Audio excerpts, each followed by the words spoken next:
বাংলাদেশের তরুণ সমাজ, বাংলাদেশের যুবন সমাজকে ভোট দেওয়ার জন্য অপেক্ষা আছে।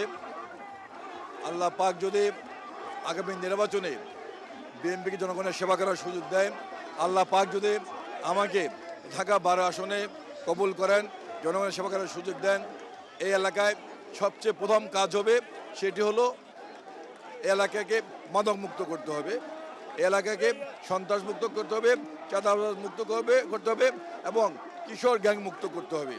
এই চারটা হলো এই এলাকার সবচেয়ে বড় সমস্যা। আমি আশা করি আগামী দিনে যদি বিএনপি সরকার গঠন করে সবার আগে এই চারটা সমস্যার সমাধান করতে হবে।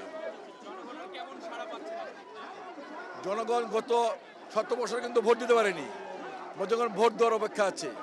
আর এই এলাকায় যে এমপি ছিল তিনি ছিল কুখ্যাত স্বরাষ্ট্রমন্ত্রী ফেজিস সরকার অন্যতম প্রধান। এই এলাকায় সন্ত্রাস করেছে, মানুষের বাড়িঘর দখল করেছে।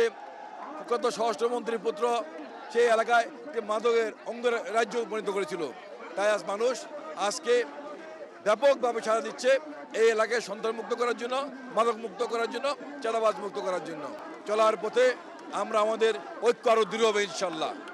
জনগণকে আমি আন্তরিকভাবে ধন্যবাদ জানাচ্ছি, তাদের দোয়ার কারণেই এটা সম্ভব হয়েছে।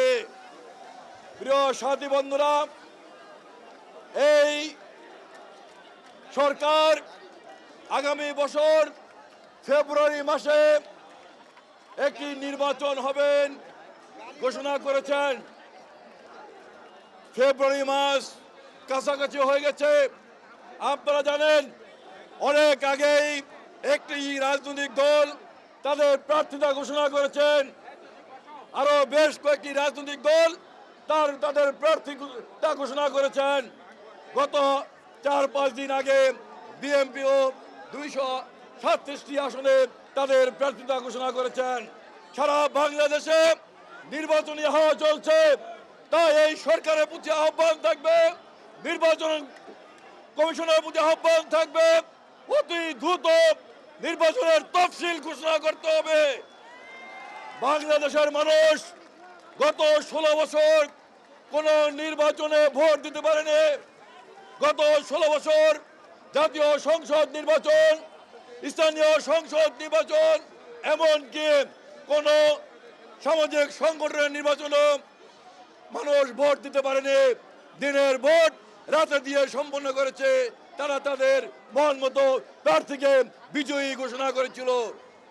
আমরা তারেক রহমানের নেতৃত্বে দীর্ঘ 16 বছর মানুষের ভোটের অধিকারের জন্য আন্দোলন করছি, সংগ্রাম করেছি।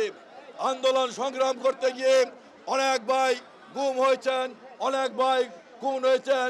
আমাদের প্রাণপ্রিয় নেত্রী বেগম খালেদা জিয়া মিথ্যা মামলায় তাকে 10 বছর সাজা দেওয়া হয়েছিল, তিনি 6 বছর কারাবরণ করেছেন। প্রিয় সাথী বন্ধুরা, আমি আমার বক্তব্য দীর্ঘায়িত করব না।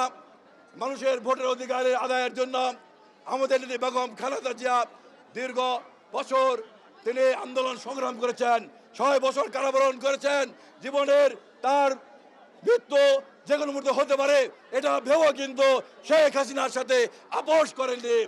আমাদের নেতা তারেক রহমান তিনি কিন্তু তার ছোট ভাই শাহাদাত বরণ করেছেন, তার মা মৃত্যুর মুখে পাঞ্জা লড়ছেন, তারপরে কিন্তু তারেক রহমান এই ফ্যাসিস্ট শেখ হাসিনার সাথে কোনো আপোষ করেননি।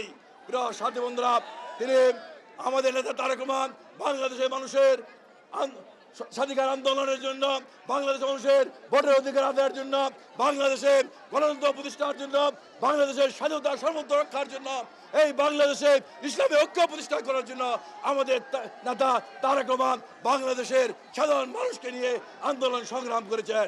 আমরা এর সফলতা পেয়েছি।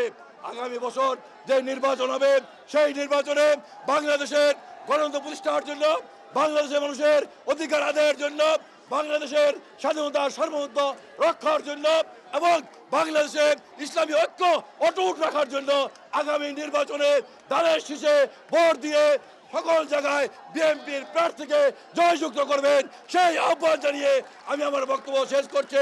খুদা হাফেজ। বাংলাদেশ জিন্দাবাদ, বাংলাদেশ জাতীয় জিন্দাবাদ। শহীদ জমরক বেগম